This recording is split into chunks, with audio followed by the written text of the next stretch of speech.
It's time for the Wednesday Word of the Week, and this week's word is splanknon, and the verb form splanknidzomai. Let's take a look.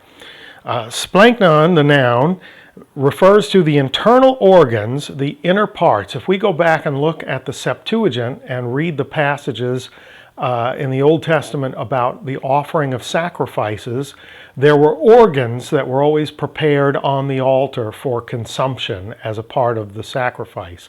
And the Septuagint uses splanknon, splankna, the plural of it, to refer to those organs being prepared. So splanknon is internal organs or inner parts, literally. Figuratively, we're going to get to in just a moment. The verb form, splanknidzomai, means to be moved in your inner parts or to move the inner parts. So if we talk about someone having an emotional experience, we might say, esplanknitste, they were moved in their inner parts. Okay, so let's get the literal out of the way because it's overwhelmingly used in a figurative sense in the New Testament. But let's take a quick peek at one use in the literal. That's in Acts chapter 1, verse 18, describing the end of Judas. And this is from the ESV, and I've supplied the Koine word inside the verse. Now this man acquired a field with the reward of his wickedness, and falling headlong, he burst open in the middle, and all his bowels gushed out. All his bowels, panta ta splankna autu. So his splankna is plural of splanknon. All of his guts gushed out, we're told, at the end of this. So that's pretty graphic, pretty gross, very literal. Let's move on to the figurative uses of splanknon and splanknidzomai.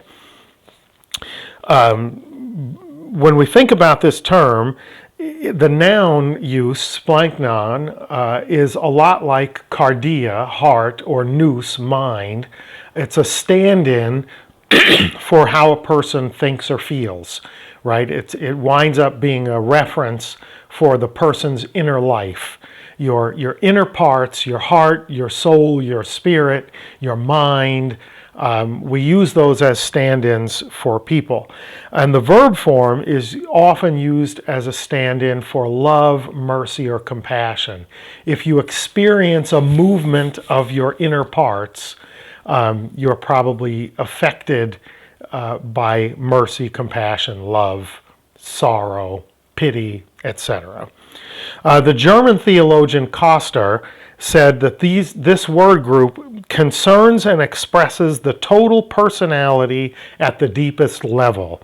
You can't get much deeper than your guts, right? We're talking about your inner parts. So we can look at it as the whole capacity of a person to love or have mercy summed up in a word. And if we were going to use the modern vernacular that I've used multiple times already today, we would probably just say guts. The inner workings of a person. So the Gospels favor the verb form, splanknidzomai, whereas the Apostle Paul almost exclusively uses the noun form, splanknon. And specifically, he favors the plural, splankna, not one gut, but guts. Let's take a look at a verb form in Mark chapter 6, verse 34. This is referencing the feeding of the 5,000.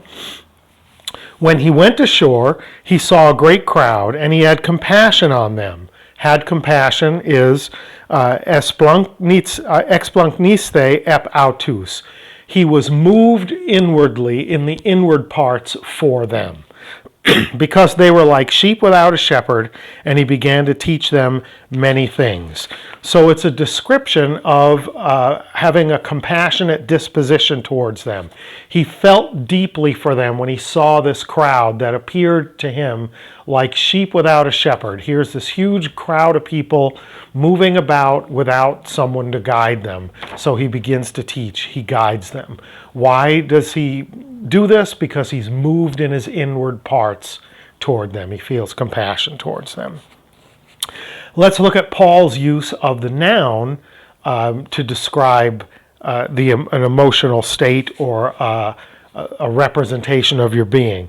If you listened to Sunday's message from Philemon, you'll recognize this verse. This is my translation of Philemon, verse 20. Yes, brother, let me have a benefit from you in the Lord. Refresh my heart in Christ. And when he says my heart, he literally says, mu ta splankna. Refresh my guts doesn't fall on the ear as nicely as refresh my heart. So most translators translate mu ta splankna as my heart, when he's literally saying refresh, renew my guts, my inner parts. Let's take one last look at another verse, Philippians chapter 2, verses 1 and 2 from the ESV. And again, I've supplied the Koine in here.